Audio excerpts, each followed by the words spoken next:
मेरा नाम शालिनी है। मैं एक बहुत बड़े ख़ानदान में पैदा हुई। मैं 4 भाइयों की इकलौती बहन थी। हम लोग जॉइंट फैमिली में रहते थे। हमारा घर बहुत छोटा था, यूं कहिए 2 फ्लोर पर बना हुआ था। एक फ्लोर पर दादा दादी, बड़ी माँ, बड़े पापा और उनके साथ मेरी 2 बुआ भी रहती थीं, और नीचे वाले फ्लोर पर मेरे बड़े चाचा की फैमिली और छोटे चाचा की फैमिली रहती थी। हम सब की फैमिली भी बहुत बड़ी थी, सबके बहुत ज़्यादा बच्चे थे। इस हिसाब से हमारा घर बहुत छोटा था। सबके आने जाने का समय भी अलग अलग था। सब अपने समय के हिसाब से आते जाते थे। हर समय घर में शोर रहता था, और सबसे ज़्यादा शोर तो मंजली चाची करती थी। उनके बच्चे बहुत ज़्यादा शरारती थे, हर समय चाची को परेशान करते रहते थे। मैं तो चाची पर बहुत प्राउड फील करती थी कि वो कैसे अपने नकचढ़े पति और शरारती बच्चों को संभाल रही हैं। मैं तो थोड़े समय में ही इन सब से परेशान हो जाती। चाची न सिर्फ अपने परिवार को संभालती, बल्कि उसके साथ साथ बड़ी माँ की कैंची जैसी ज़बान से भी परेशान रहती थी। असल में बात ये थी कि बड़ी माँ और मंजली चाची आपस में कजिन्स थीं, और उनकी माँ की भी आपस में कभी नहीं बनी थी। यही वजह थी कि उन दोनों की भी कभी नहीं बनी, और ये बात ख़ानदान में सबको पता थी। दोनों के मिजाज भी बहुत गर्म थे, इसीलिए कोई हार मानने को तैयार ही नहीं होता था। किसी न किसी बात पर दोनों में रोज़ झगड़ा होना ही था, और जिस दिन दोनों में झगड़ा होता उस दिन दोनों के पति को भूखा ही सोना पड़ता था। मेरी चाची का बड़ा बेटा समीर मेरी ही उम्र का था और बहुत ज़्यादा शरारती था, लेकिन वो शरारती के साथ साथ जिम्मेदार भी था। उसके और भाई बहन छोटे थे, इस वजह से हम दोनों बचपन से ही साथ रहे, साथ में खेले कूदे। हमारा बचपन साथ में ही गुजरा। हम एक ही स्कूल में पढ़ते थे। वो जितना शरारती था, मैं उतनी ही बेवकूफ़, सीधी साधी और मासूम, लेकिन वो मेरा बहुत ख्याल रखता था। स्कूल में भी हम लंच साथ ही करते थे। अगर कोई मुझे परेशान करता तो वो उसको बहुत मारता। वो मेरे लिए बहुत ज़्यादा सीरियस था। एग्ज़ाम में भी वो मेरी मदद करता। वो मुझसे एक क्लास आगे था, क्योंकि मेरा एडमिशन मेरे पेरेंट्स ने देर से कराया था। मेरी स्कूल में एक ही दोस्त थी, उसका नाम गीता था। वो समीर की भी दोस्त थी। हम तीनों बहुत अच्छे दोस्त थे और पूरे स्कूल में मशहूर थे। गीता हमारे घर के पास ही रहती थी। हमारी दोस्ती कोई तोड़ नहीं सकता था। जब हमारा स्कूल कंप्लीट हुआ तो हम कुछ समय के लिए फ्री थे। समीर हमसे 1 साल आगे था, इसलिए वो कॉलेज के पहले साल में था। मेरा और गीता का इरादा भी इसी कॉलेज में एडमिशन लेने का था, लेकिन एडमिशन में अभी कुछ समय था। तब तक के लिए हमने अपने घर के पास में ही एक सिलाई सेंटर ज्वाइन कर लिया। हम सुबह में सेंटर जाते और दोपहर तक वापस आ जाते। घर के हालात वैसे ही थे। बड़ी माँ की लड़ाइयाँ ख़त्म ही नहीं होती थीं, और ख़ासकर चाची से उनके झगड़े तो पूरा मोहल्ला ही सुनता था। हालांकि कज़िन होने के नाते दोनों को आपस में बहनों की तरह प्यार से रहना चाहिए था, मगर उनकी लड़ाई ख़त्म ही नहीं होती थी। समीर भी अपनी माँ को समझा समझा कर थक चुका था। चाची के बच्चों में समीर ही सबसे ज़्यादा समझदार था। उसकी वजह ये थी कि उसकी परवरिश बुआ ने की थी। वो बचपन से ही बुआ का लाडला था। इस बात पर मैं अपनी बुआ से नाराज़ होती और कहती, आप समीर से ज़्यादा प्यार करती हो। वो हंस के कहती, तुम दोनों ही मेरी जान हो और मुझे बहुत प्यारे हो। खैर, बचपन तो अच्छी यादों के साथ गुजर गया, लेकिन असल मुश्किलों का सामना तो बड़े होने के बाद करना पड़ता है। मेरे साथ भी ऐसा ही हुआ। मेरी ज़िंदगी में एक ऐसा समय आया कि मेरे पास जीने के लिए 2 ही रास्ते थे, एक सही और एक गलत। और उस समय मैंने अपनी ज़िद और घरवालों की लापरवाही की वजह से गलत रास्ता चुना। मैं उस समय ये नहीं समझी कि आज जो रास्ता मैं दुनिया की चमक को देखकर चल रही हूँ वो मुझे बर्बाद कर देगा, जहाँ पर कदम कदम पर मेरा अस्तित्व छलनी होगा। मगर मैंने अपनी ज़िद में वो सब कुछ किया। मैं शुरू से ही नाजुक मिजाज की थी, किसी की ज़रा सी बात को अपने दिल से लगा लेती थी और घंटों उस बात को सोचकर रोती रहती। घर पर भी अगर मुझे कोई कुछ कह देता तो मैं सबसे नाराज़ होकर खुद को कमरे में बंद कर लेती, और मुझे समीर ही मनाता था। वो मुझे बहुत अच्छे से जानता था, मेरी हर बात बिना कहे समझ जाता था। लेकिन मेरी ज़िंदगी के सबसे ख़राब समय में वो मेरे साथ नहीं था। जब मुझे उसकी सबसे ज़्यादा ज़रूरत थी वो ना जाने कहाँ चला गया था। खैर, हम दोनों ने अपना सिलाई का कोर्स पूरा किया और कॉलेज में एडमिशन ले लिया। अब हम तीनों साथ जाने लगे। समीर ने पहले दिन हमारी बहुत मदद की, इसीलिए हमें कोई परेशानी नहीं हुई। वो हमारा बहुत अच्छा दोस्त था। कॉलेज का पहला साल आकर कैसे गुजर गया हमें पता ही नहीं चला। हमारी कॉलेज की ज़िंदगी बहुत अच्छी थी। बोर्ड के पेपर सर पर आए तो हमने पढ़ाई को सीरियस लेना शुरू कर दिया। हमारी छवि कॉलेज में बहुत अच्छी थी। हम अपने टीचर के हमेशा से पसंदीदा रहे। हमारी दोस्ती से बहुत लोग जलते थे और बहुत लोग हमारी दोस्ती की मिसाल भी दिया करते थे। समीर यूनिवर्सिटी में चला गया था। हमारा भी कॉलेज में आखिरी साल था। अगले साल से हमारा भी यूनिवर्सिटी में एडमिशन हो जाना था। मैंने और गीता ने बहुत कुछ सोच रखा था। यूनिवर्सिटी के दूसरे साल ही गीता चली गई थी। उसके पिता का तबादला हो गया था। अब मैं और समीर ही रह गए थे। उन्हीं दिनों मेरा एक रिश्ता आया और मेरे घर वालों ने मेरी मंगनी कर दी। अचानक से मेरे घर वालों ने मेरी शादी का फैसला कर दिया। इससे मैं बहुत हैरान थी।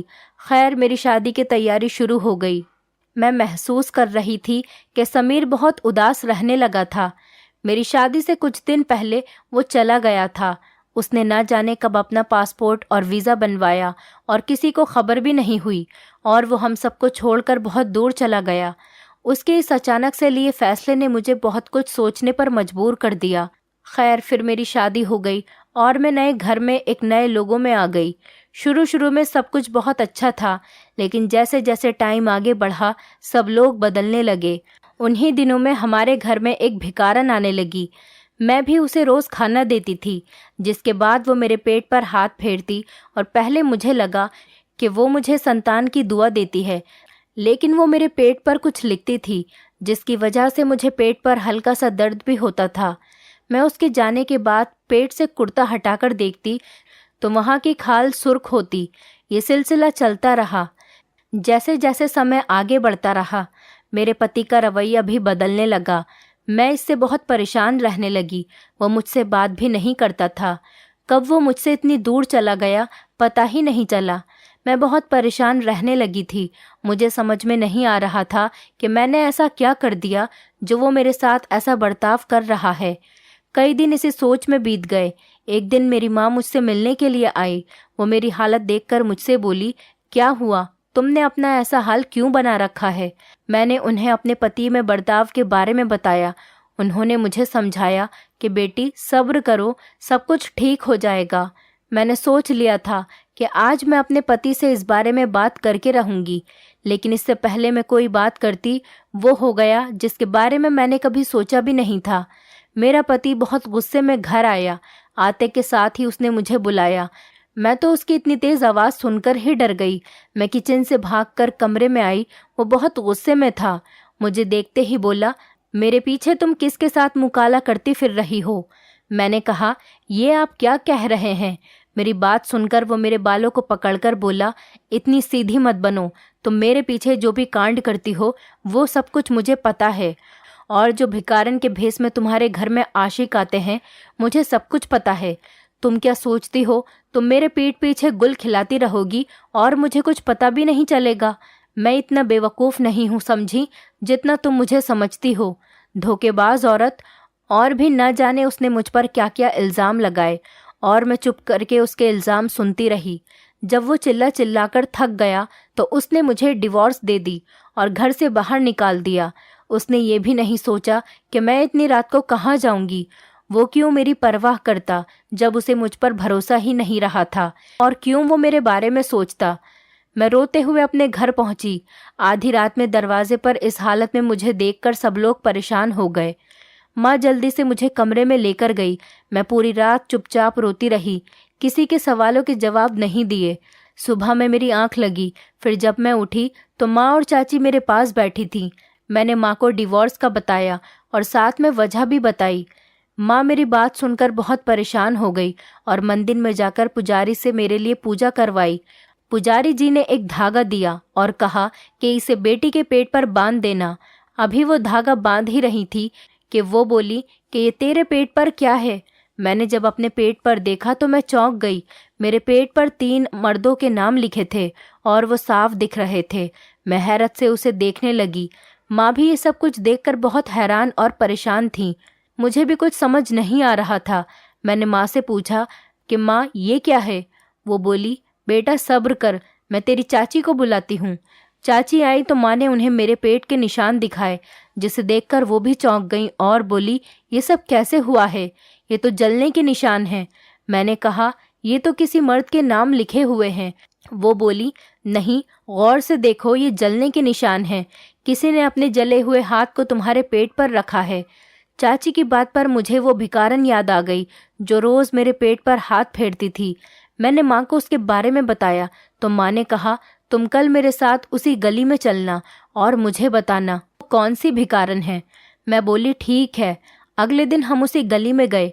मैं चादर ओढ़ कर गई ताकि मुझे कोई भी पहचान न सके। हमने बहुत इंतज़ार किया लेकिन वहाँ पर कोई नहीं आया। मैं सारी रात रोती रही। फिर अगले दिन हम दोबारा उसी गली में गए लेकिन हमें वहाँ कोई भी नहीं मिला। लाख कोशिशें करने के बाद भी हमें वो भिखारन नहीं मिली। अब तो माँ भी मुझ पर शक करने लगी। उन्हें लग रहा था कि मैं ही झूठ बोल रही हूँ। तभी वो मुझसे सवाल पे सवाल करती रहती लेकिन मेरे पास कोई जवाब नहीं होता। घर वाले भी अब मुझसे बात करना पसंद नहीं करते थे। उन्हें लगता था मैं सबसे झूठ बोल रही हूँ और मैंने अपने पति को धोखा दिया है। सब मुझे शक की निगाहों से देखते थे।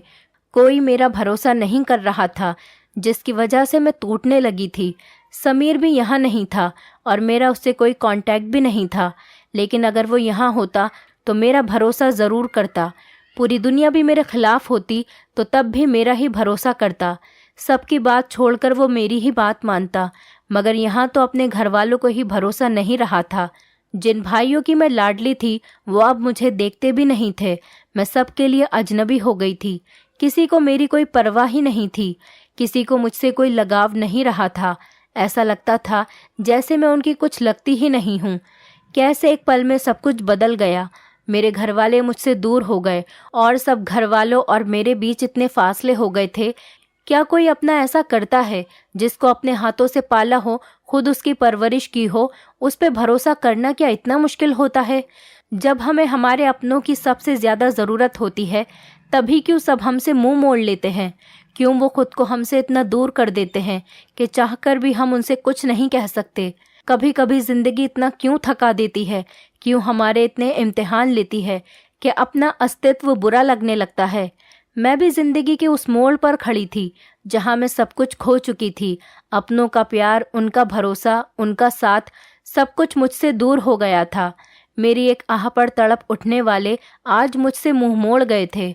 कभी कभी मैं सोचती थी कि क्या सब मुझसे झूठा प्यार करते थे? किसी को मेरी फिक्र ही नहीं थी, इसीलिए सब मुझसे इतनी जल्दी बेगाने हो गए थे। कभी कभी इतनी घुटन महसूस होती कि मेरा दिल करता मैं यहाँ से कहीं बहुत दूर चली जाऊं, लेकिन मैं जाती भी तो कहाँ? मेरे पास कोई ठिकाना भी तो नहीं था। घर वालों की नाराज़गी और ऊपर से बड़ी माँ के तानों ने मेरा जीना मुश्किल कर दिया था। वो हर आने जाने वाले मेहमान को खासकर अपने पास बैठाकर मेरी बातें करती और दिखावे की हमदर्दी जताती। खानदान में हर जगह मेरी ही बातें होती थी। शादियों में भी रिश्तेदार मेरी ही बातें करते थे। मैंने इन सब से तंग आकर अपने आप को एक कमरे में बंद कर लिया था। मैं वहीं खाना खाती थी और बिना काम के कमरे से नहीं निकलती थी। मेरी जिंदगी वहीं बंद होकर रह गई थी। घर वाले भी मुझे अपने साथ बैठाना पसंद नहीं करते थे और अगर वो कहीं जाते थे तो मुझे घर पर ही छोड़कर जाते थे। चाची जो मुझ पर जान वारती थी अब अपने बच्चों को मुझसे दूर रखने लगी थी। सब ने मुझे अछूत समझ लिया था। एक दिन तो हद हो गई। मैं किसी काम से कमरे से बाहर गई तो मैंने सुना मेरी चाची और मेरी माँ किचन में हल्के हल्के बातें कर रही हैं। वो कह रही थी कि शालिनी के बर्तन भी अलग कर दो। मैं ये सुनकर बहुत बुरी तरह रो पड़ी और मुझे बहुत अफसोस हुआ। मैं पूरी रात रोते रहने के बाद अगली सुबह में एक नई सोच के साथ उठी। मैंने भी सोच लिया था जब ये लोग मेरी परवाह नहीं करते तो मैं भी इनकी परवाह नहीं करूँगी। मेरे अंदर अजीब सी बेचैनी थी। मैंने अब हर वो काम करने का सोच लिया था जो इन लोगों को दुख दे, क्योंकि ये लोग जो मेरे चरित्र पर उंगली उठाते थे अब मैं इन लोगों को इसका मतलब बताऊंगी। मेरे अंदर गलत ख्यालात जन्म ले रहे थे। मेरा दिल कर रहा था कि मैं सबके सामने खुद को जाहिर कर दूं। मैं नहीं जानती थी कि मैं ऐसा क्यों सोच रही हूँ, लेकिन इस सब का नतीजा ये हुआ कि मैंने शोबिस की दुनिया में कदम रख लिया था। ये एक ऐसी खबर थी जिसने पूरे खानदान पर बम गिरा दिया था। मेरे घर वाले पहले ही मुझसे वास्ता नहीं रखते थे, अब उन्होंने मुझे घर से निकाल दिया था। मगर मुझे अब इस सब से कोई फ़र्क नहीं पड़ता था, क्योंकि मैंने पहले ही सोच रखा था कि मेरे साथ यही सब होगा। मैं उस समय भी यही सोच रही थी कि अगर उन्हें मेरा ख्याल होगा तो मुझे ज़रूर रोकेंगे, और उनके रोकने से मैं रुक जाती, उनका कहना मान लेती, क्योंकि अभी मैं इतना आगे नहीं गई थी कि मेरे पास वापसी का रास्ता न हो। मगर मेरे इन गलत रास्ते पर बढ़ते कदमों को किसी ने नहीं रोका था, और ना ही किसी को मेरा ख्याल आया। पहली बार मैंने शोबिस की दुनिया में जाने का तब सोचा था जब मैं खुद को बदलने के लिए पार्लर में गई। उस समय वहाँ एक मॉडलिंग एजेंसी की ओनर भी थी। मेरी उससे बात हुई। उसने मुझे बताया कि हमारी कंपनी नई मॉडल्स ढूंढ रही है, क्या तुम हमारी मॉडल बनोगी? मैंने कुछ देर सोचकर कहा कि नहीं। उसने मेरी बात नहीं सुनी और वो मुझे अपना कार्ड देकर बोली, जब तुम्हारा इरादा बदल जाए हमारे ऑफिस आ जाना। उस दिन कार्ड रखते हुए मैंने ये नहीं सोचा था, मगर उस दिन जब मैं घर पहुंची तो सबने मेरे मेकअप वाले चेहरे और कटे हुए बाल देखकर मुझे बुरा भला कहना शुरू कर दिया। उनके लिए मैं एक आवारा लड़की थी और बहुत बेशर्म थी, जो इतना कुछ हो जाने के बाद भी खुद को संवारने में लगी थी। मैं उस दिन उनसे पूछना चाहती थी कि क्या इतना सब किया है मैंने, जिसकी इतनी बड़ी सज़ा मुझे मिल रही है, मगर कोई मेरी सुनता ही नहीं था, और जो सुनता था वो तो बहुत दूर था। उस समय मुझे समीर की बहुत याद आई। अगर वो होता तो सबके सामने मेरे साथ खड़ा हो जाता, मुझे मान देता, मेरा भरोसा करता, मगर वो तो यहाँ पर था ही नहीं। उसे तो शायद कुछ पता ही नहीं था कि यहाँ मेरे साथ क्या हो रहा है। मैंने उस दिन अपने आप को गौर से देखा। उस औरत का कहना था कि मैं मॉडलिंग की दुनिया में तहलका मचा सकती हूँ। मेरा चेहरा खूबसूरत है। मैं पूरी रात सोचती रही। अगली सुबह मैं चुपके से उसके ऑफिस चली गई।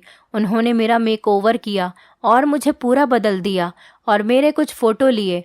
और जब मैं घर आ रही थी तो शूट के एडवांस पैसे मेरे पर्स में थे।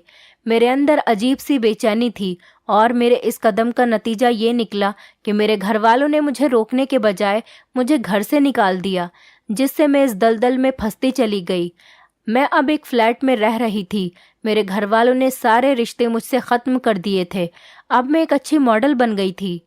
लोगों को मेरे चेहरे से ज़्यादा मेरी आंखें पसंद आती थीं, जिसमें उदासी थी। यही वजह थी कि मेरे चाहने वाले बढ़ते जा रहे थे। अब मैं फ्लैट से निकलकर बंगले में रहने लगी थी। वैसे मेरे पास सब कुछ था, बस घर वालों का साथ नहीं था। एक दिन अचानक गीता का फ़ोन आया। वो बोली, यार ये तू किस रास्ते पर चल रही है? तू तो बिल्कुल भी ऐसी नहीं है। उस समीर ने भी तुझे नहीं रोका? मैंने गहरी सांस ली और उसे सारी बात बताई। वो बोली, देखो तुम्हारे साथ जो हुआ गलत हुआ, मगर बदले में तुमने भी अपने लिए गलत राह ही चुन ली, और तुम अगर समीर को नहीं ठुकराती तो तुम्हारे साथ ऐसा नहीं होता। मैंने कहा, क्या मतलब है तुम्हारा? मैंने उसे कब ठुकराया? वो तो मेरा सबसे अच्छा दोस्त था। वो बोली, यही तो गलती की है तुमने। तुम उसे अपना दोस्त मानती रहीं और वो तुम्हें दोस्त से ज़्यादा समझता था। तुमने कभी सोचा कि वो तुम्हारी शादी का सुन के चला क्यों गया? इसीलिए क्योंकि वो तुमसे मोहब्बत करता था। तुम कभी नहीं समझ पाई, लेकिन मैंने उसकी आंखों में तुम्हारे लिए बेतहाशा मोहब्बत देखी है। उसे तो तुम्हारे अब के हालात के बारे में भी नहीं पता। जानती हो, तुम्हारी चाची उसकी मोहब्बत के बारे में अच्छे से जानती थीं, मगर वो नहीं चाहती थीं कि समीर की शादी तुमसे हो। वो उसकी शादी अमीर लड़की से कराना चाहती थीं। इसीलिए उन्होंने तुम्हारी माँ से कहकर तुम्हारी शादी जल्दी करवा दी। मैं ये सब तुम्हें बताकर परेशान नहीं करना चाहती थी, मगर जिस रास्ते पर तुम चल रही हो वो तुम्हारे लिए गलत है। बेहतर होगा तुम अपने कदम वापस ले लो। उस दिन सारा दिन मैं गीता की बातों को सोचती रही। क्या सच में समीर मुझसे प्यार करता था? अगर करता था तो मुझे क्यों नहीं बताया? और उसने मुझे इतनी आसानी से क्यों किसी और का होने दिया? उसने एक बार भी मुझे क्यों नहीं बताया कि वो मुझसे मोहब्बत करता है? उसने अपने कदम पीछे क्यों हटा लिए? वो रात फैसले की रात थी। वो मेरी कितनी फिक्र करता था और मैं पागल कुछ समझ ही नहीं पाई। वो लाखों में नहीं करोड़ों में एक था। मुझे आज भी याद है यूनिवर्सिटी की कितनी लड़कियां उस पर मरती थीं, मगर वो किसी को देखता भी नहीं था। वो हमसे सीनियर था, लेकिन हमारे साथ ही रहता था। वो पढ़ाई में भी मेरी मदद करता था। गीता के जाने के बाद भी वो मेरे साथ ही रहता था। उसने मुझे कभी अकेला नहीं छोड़ा, और जब छोड़ा तो ऐसे गया कि पलटकर वापस ही नहीं आया। मैं जानती थी कि मैं ही उसे वापस बुला सकती हूँ, इसलिए मैंने गीता से उसका नंबर लिया और मैंने उसे कॉल की। कॉल की घंटी जा रही थी और हर बेल पर मेरे दिल की धड़कन तेज होती जा रही थी। कुछ देर बाद किसी ने फ़ोन उठाया और हेलो की आवाज़ आई। मेरा दिल ज़ोर ज़ोर से धड़क रहा था। मैंने कहा, समीर। मेरा इतना कहते ही उसने, शालिनी, ये तुम हो? उसके लहजे में खुशी और हैरानगी दोनों थीं। इतने टाइम बाद मैंने उसकी आवाज़ सुनी। मैंने उससे कहा कि हाँ, मैं ही हूँ। कहाँ चले गए थे तुम मुझे छोड़कर? एक बार भी तुमने मेरे बारे में नहीं सोचा? कुछ तो मेरे बारे में सोचा होता। एक बार तो अपने दिल की बात मुझे बताई होती। मैंने घंटों उससे शिकायत की, फिर मैंने उसे सारी बात बताई और अपना शोबिज़ में आना भी, जिस पर वो मुझसे नाराज़ हुआ।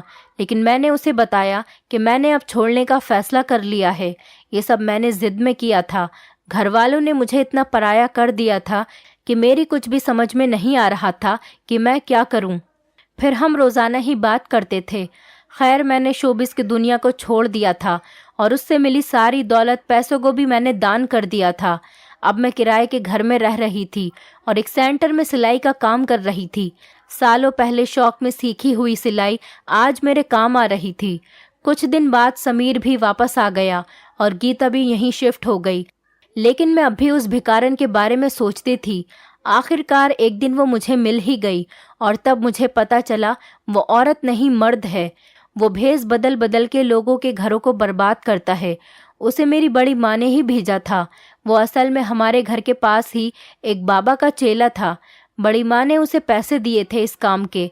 खैर, अब मेरी ज़िंदगी बेहतर हो गई थी। समीर ने सब घर वालों के सामने मुझसे शादी करने की बात की, जिस पर कोई राज़ी नहीं हुआ। लेकिन समीर ने सबको मना लिया। बेदिली से ही सही, सब हमारी शादी में शामिल हो गए। शादी के बाद वो मेरे साथ दूसरे शहर में शिफ्ट हो गया। उसकी जॉब भी वहीं पर थी। मैंने भी सब कुछ भुलाकर एक नई ज़िंदगी की शुरुआत की। दोस्तों, उम्मीद करती हूँ आपको हमारी कहानी पसंद आई होगी। कहानी पसंद आई है तो वीडियो को लाइक करें, चैनल पर नए हैं तो चैनल को सब्सक्राइब करें और हाँ, नोटिफिकेशन बेल को ज़रूर दबाएं ताकि अगली अपडेट सबसे पहले आपको मिले।